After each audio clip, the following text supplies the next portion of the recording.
On vous a pas entendu sur la sortie, sauf erreur, de Paul Saint-Pierre Plamondon sur le milieu culturel. L'argument de M. Saint-Pierre Plamondon, c'est de dire que les politiques fédérales en matière linguistique, migratoire, culturelle nuisent à la culture québécoise et à la langue française au Québec. Êtes-vous du même avis que Paul Saint-Pierre Plamondon? Oui, là-dessus, on est d'accord. Et puis, bon, vous avez vu ma réaction sur Mark Miller. Oublions pas que Mark Miller était jusqu'à récemment ministre de l'Immigration et il a fait exploser. Puis là, je veux peut-être prendre 2 secondes pour spécifier. On est pour l'immigration, puis on est accueillant au Québec. Mais le problème, c'est le nombre. C'est à cause, entre autres, de Mark Miller, à Montréal, depuis 2 ans, on a augmenté de 200 000, donc de 10 la population. Ça a fait baisser le pourcentage de francophones. Donc, il en va de l'avenir du français, là. Donc, effectivement, je ne suis pas d'accord avec M. Miller, ce qu'il a fait en immigration. Puis c'est une drôle d'idée, la journée qui est nommée ministre de l'Identité, de dire, moi, je suis tanné d'entendre parler de ça, de débattre de ça, là. Mais pour la culture québécoise qui est menacée par le fédéral, ça, vous êtes d'accord avec Paul Saint-Pierre Plamondon? Bien, le français, la culture, oui. Bon, que Paul s'en prenne au milieu culturel, il va falloir qu'il apprenne à se calmer s'il veut être premier ministre du Québec un jour. Je pense évidemment, les regroupants qui représentent les artistes ont besoin d'une partie de notre argent qui est à Ottawa. Donc, s'en prendre au milieu culturel comme ça, je pense que c'est un petit peu soupe au lait. Très bien. Le concept de l'émission, c'est de répondre aux questions du public, et vous êtes là pour ça, M. Legault. J'ajouterai peut-être mon grain de sel à certains moments, mais on va commencer avec un premier courriel qui nous vient de Sonia Théberge. Elle vous écrit de Gatineau, Mme Théberge. Elle vous dit « Je suis mère de 3 enfants, dont un est trisomique et un autre a la fibromyalgie. Je viens de recevoir la lettre de démission de notre médecin qui quitte le Québec pour l'Ontario. Que ferez-vous concrètement et rapidement pour freiner l'exode des médecins? » Bon. D'abord, j'ai eu l'occasion, je n'ai pas aimé la sortie de Doug Ford, le premier ministre de l'Ontario, qui retourne, il me dit qu'il retourne tous ses appels, incluant les médecins, mais bon. Même Doug Ford me dit, je ne m'attends pas à ce que des médecins viennent en Ontario, parce qu'ils ont déjà la capitation, là. Donc, là, on parle, dans le cas de Sonia, de médecin de famille.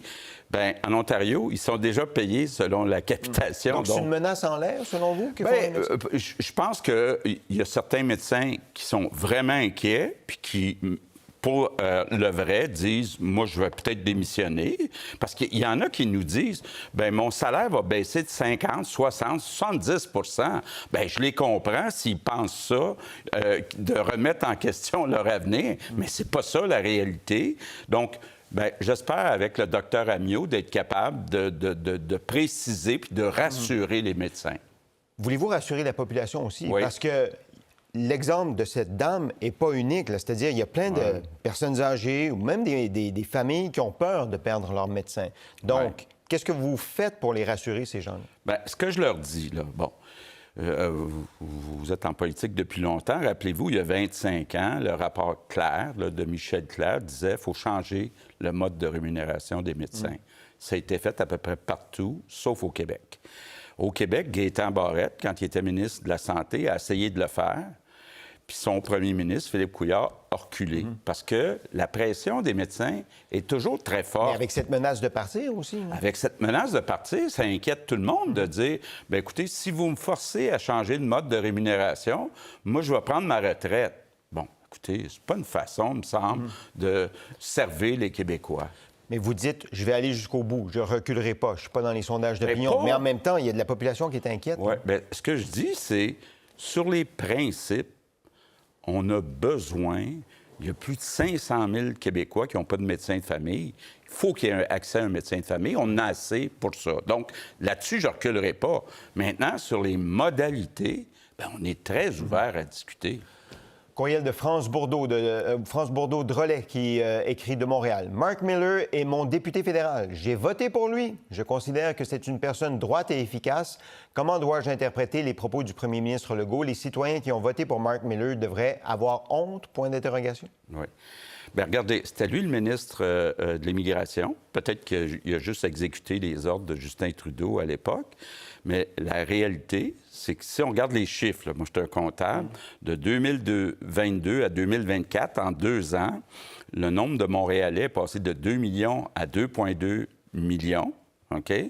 Et le pourcentage de francophones à la maison est passé de 48 à 43 %. Si on regarde ceux qui parlent français au travail, on est passé de 56 à 51 % à cause de l'explosion provoquée par Mark Miller. Mais il y a tout de même 84 % des gens qui disent qu'ils ont une connaissance du français à Montréal. Oui. Ça vous rassure pas, ça? Bien, écoutez, est-ce qu'on veut que Montréal soit une ville bilingue ou est-ce qu'on veut que Montréal soit une ville d'abord francophone où il y a une majorité de francophones? Moi, je pense là, que ça va devenir à 43 % de personnes qui parlent d'abord le français à la maison sur l'île de Montréal, ça va devenir de plus en plus difficile pour les francophones d'imposer le français dans les commerces, au travail, comme langue publique. Donc, moi, je suis préoccupé, contrairement à Mark Miller, qui dit « je suis tanné de ce débat-là sur le déclin du français ». Moi, j'en fais une des raisons pourquoi je suis en politique. Okay, bien, vous allez faire quoi avec M. Miller? Bien, écoutez, c'est le choix de Mark Carney. Là. Je le vois là, dans le cadre des activités de la Polytechnique demain. Mark Carney, je vais y répéter que c'est pas une bonne idée d'avoir nommé Mark Miller et puis qu'il est temps que le fédéral agisse pour réduire le nombre de demandeurs d'asile puis le nombre de travailleurs temporaires à Montréal, parce qu'on est en train de noyer le français à Montréal. Denis Lefebvre de Saguenay vous demande pourquoi annoncer des coupes dans la fonction publique maintenant? Est-ce une façon de retrouver de l'argent perdu dans des projets d'investissement qui ont échoué? Bon.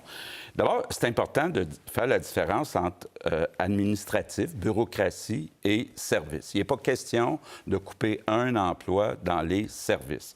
Par contre, ce qu'on se rend compte, c'est qu'au cours des années, on a augmenté de plus de 10 000 le nombre de personnes dans la bureaucratie. Donc, ce qu'on dit, on se donne 2 ans. Ça, c'est vous qui étiez le capitaine à ce moment-là. Nous, en partie, 10 000, oui, c'est ça. Oui, depuis 2018. C'est que ce qui arrive, c'est quand on a augmenté le nombre de personnes, le nombre d'infirmières, le nombre d'enseignants, les ministères ont ajouté du monde dans la bureaucratie. Donc, on dit, on a augmenté de 10 000, là, on demande de réduire de 5 000 sur 2 ans. Je pense que ce qui est important, c'est d'investir dans les services. Puis c'est important aussi de se garder un peu d'argent pour remettre dans le portefeuille des Québécois qui souffrent actuellement de l'inflation à l'épicerie, d'un loyer. Donc, je pense que d'avoir autant de personnes, là, on parle au total de plus de 100 000 personnes dans la bureaucratie, dans l'administratif, je pense que c'est trop. Et donc, les compressions que vous allez faire, ça va être dégager de l'argent pour remettre dans le portefeuille des Québécois au prochain budget? En partie. On a aussi un déficit actuellement. On se donne 5 ans pour les résorber. On veut continuer de bien financer les services en santé, en éducation. Mais dans la bureaucratie, on pense qu'on est capable. Bien, on a déjà réduit de 2 000 là, cette année. C'est déjà fait, déjà depuis le début de l'année. Notre année financière se termine le 31 mars. Puis pour le 31 mars 2026, on a déjà fait la réduction de 2 000, même on en a fait proche de 2 500. Donc, il y a un autre 2 500 qui va être à faire dans la prochaine année. OK, mais juste pour que je comprenne, est-ce que vous annoncez, là, parce que je veux juste comprendre bien ce que vous avez dit, qu'il y aura de l'argent dans le portefeuille des Québécois, plus d'argent dans le portefeuille des Québécois au prochain budget? Bien, on le fait à chaque budget. On l'a même fait dans la mise à jour. On a réduit les cotisations au RRQ, on a réduit les cotisations au régime québécois d'assurance parentale. On a remis de l'argent dans les poches des agriculteurs qui souffrent actuellement, dans les entreprises forestières. Donc, on l'a toujours fait depuis 7 ans que je suis premier ministre. On a remis en moyenne 950 $ par personne dans le portefeuille des Québécois, puis on va continuer. Au prochain budget? Oui.